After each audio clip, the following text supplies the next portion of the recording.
Hey guys, thanks for checking out today's video. My name is Jacob and I am a full-time sports and action sports photographer based in Truckee, California.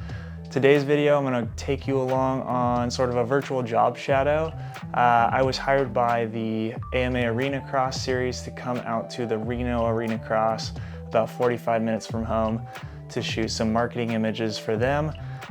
This just kind of consisted of shooting the venue, shooting the riders, shooting their signage, and just giving them sort of a broad array of different images that they could use throughout the night on their social media channels, on their website, that sort of thing. The organizers had seen my work before, so they kind of gave me creative freedom to go out there, shoot what I wanted to shoot. So it was kind of a mix of getting out on the track, shooting, and then going up into the media room, editing a few images, sending them out, and then getting back down on the track for the next race. So there was racing Friday night, Saturday night, and then on Sunday they had amateur racing. I shot all 3 days. I was only obligated to be there for Friday and Saturday, but the amateur racing was kind of a cool thing that I used to participate in, and I wanted to go play around and give some people some images. The last thing I wanted to quickly go over is the gear that I use for the shoot. So my A camera is a Sony a7 IV. I have two of these that I kind of alternate. The reason I have two of them is, one, if one of them breaks, I have a second camera body so that I can keep shooting.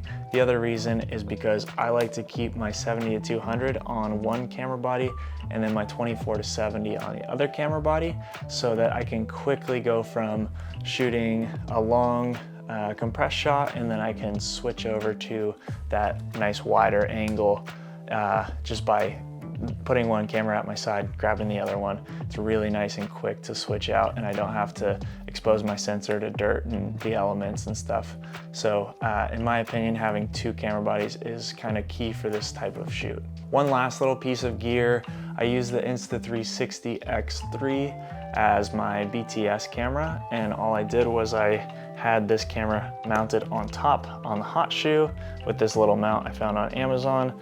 And I just left this rolling the entire night so that I could pull shots from it and reframe them in post and kind of pick and choose which parts of the shoot I wanted to show you guys.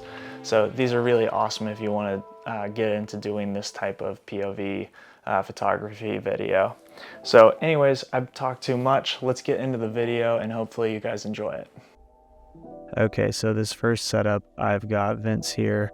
I've got two cameras. I've got a long lens here, and I grab a quick portrait of Vince.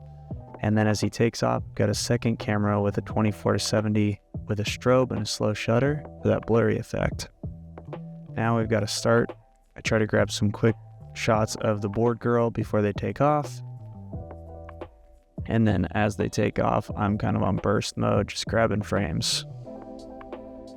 And then here I'm quickly moving over to a new location, so as they come around for the first lap, I can grab a couple of shots. I'm set up for the finish, but I look over and I see this corner and there's a battle, so I snag that quick frame. And now I'm set up on the long lens to grab some finish line shots.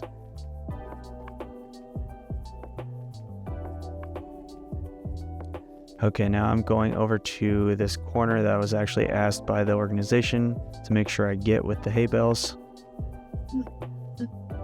A wide angle, kind of showing off the arena. A couple different variations here, different riders.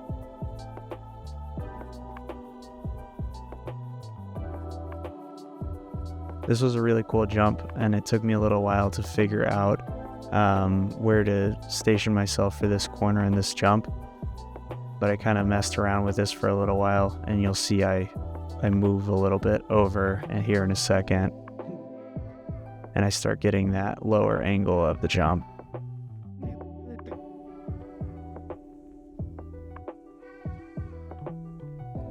So now what I'm seeing is, if you look at the ceiling, you can see these lights have really great kind of leading lines to the subject. And it kind of directs your attention straight to the rider when you're centered up here. So I'm making sure I'm low, making the jump look as big as possible, and using those headlights to kind of draw your attention to the center of the frame.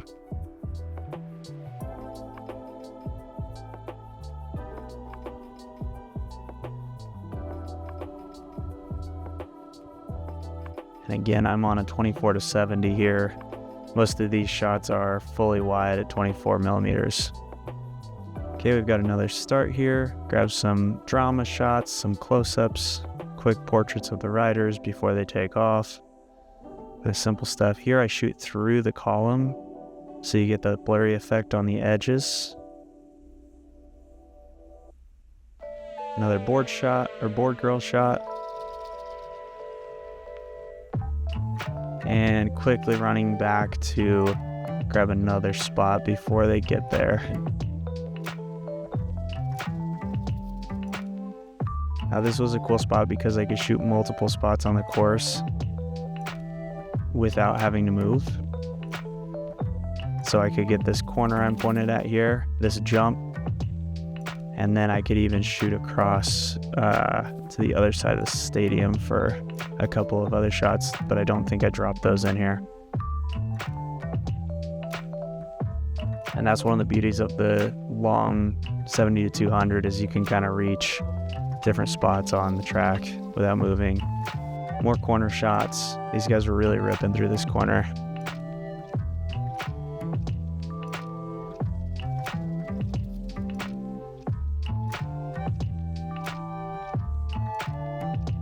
Here I'm moving over. I wanted to kind of showcase the finish line jump.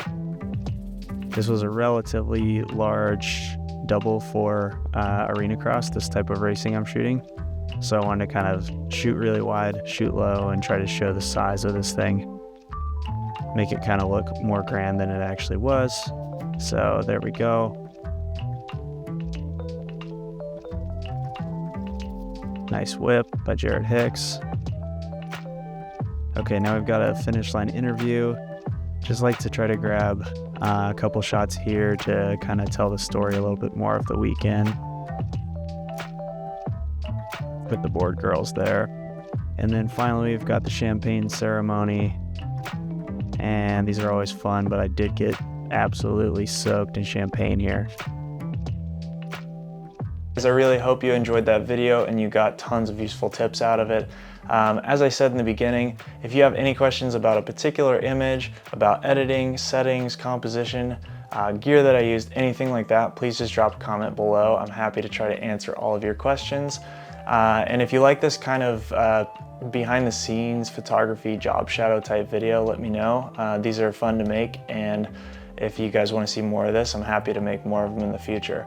So again, I hope you enjoyed the video. I really appreciate your time. Thank you so much for watching, and we'll see you next time.